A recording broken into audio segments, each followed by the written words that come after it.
do this. Turn all this shit back. Y'all can have it all.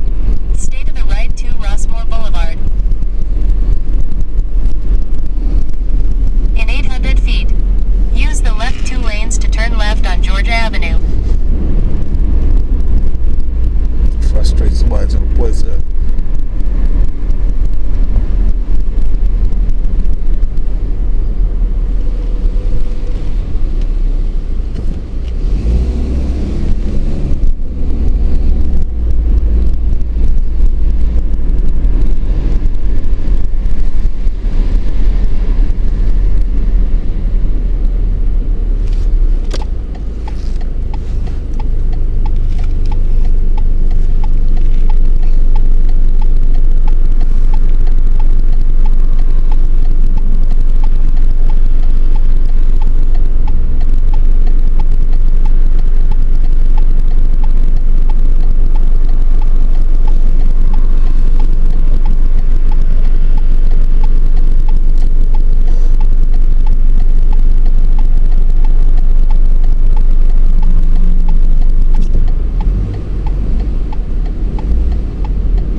pursuits to create felony consequences for recklessly fleeing. Change would provide for a penalty of up to 10 years or a fine of up to $5,000 or both. Prince George's County bill, also named for Zoe and passed in November, requires police to provide annual reports on police pursuits. Kate Ryan, WTOP News. Coming up, Apple unveils a budget-friendly laptop. I'm John Warden. Plus, we could reach into the 60s today after this foggy morning. Your full forecast is ahead. It's 5:36. WTOP celebrates 250 years of transportation innovation in America. Presented by the Association of American Railroads. This series is brought to you by America's Freight Railroads. Freight Rail is America's engine, moving our economy forward. Then, now, tomorrow. 350 miles from Albany to Buffalo, the Erie Canal is immortalized in song forever. I've got an old mule and her name is Sal. Thousands of mostly Irish Catholic immigrants using animals created the first navigable waterway connecting the Atlantic through the Hudson River to the Great Lakes.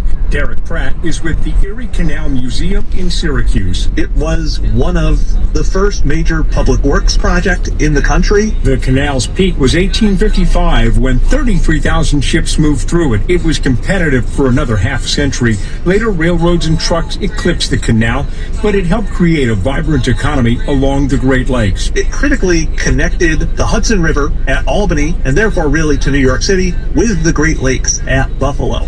The canal is still in use today, mostly for recreational purposes. The New York State Canalway Trail is a popular cycling path. In 2000, Congress designated the Erie Canal National Heritage Corridor to protect and promote the system. This is Dan Roman. Get up there, Sal. Check out all of WTOP's America 250 coverage at WTOP.com. Search America 250.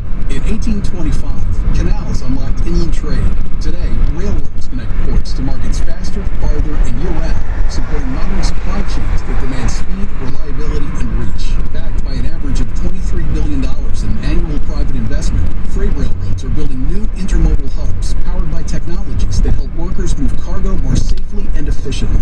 Freight rail is America's engine. Then, now, tomorrow. Learn more at aar.org/250.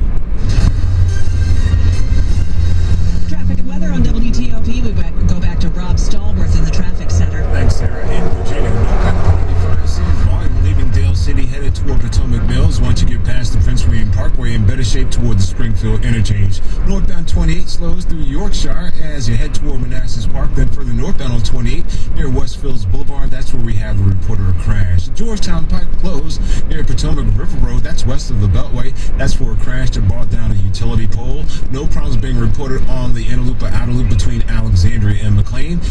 south of town. Delays as you come past St. Barnabas Road headed toward the Worcester Bridge, but the mobile work crew that was in the local lanes completely wrapped up and gone. Northbound I-295 on the brakes approaching the inbound 11th Street Bridge. Inbound Schuylkill Parkway slowdowns leaving Alabama headed towards Stanton Road, but your travel lanes are open once you get to First Sterling.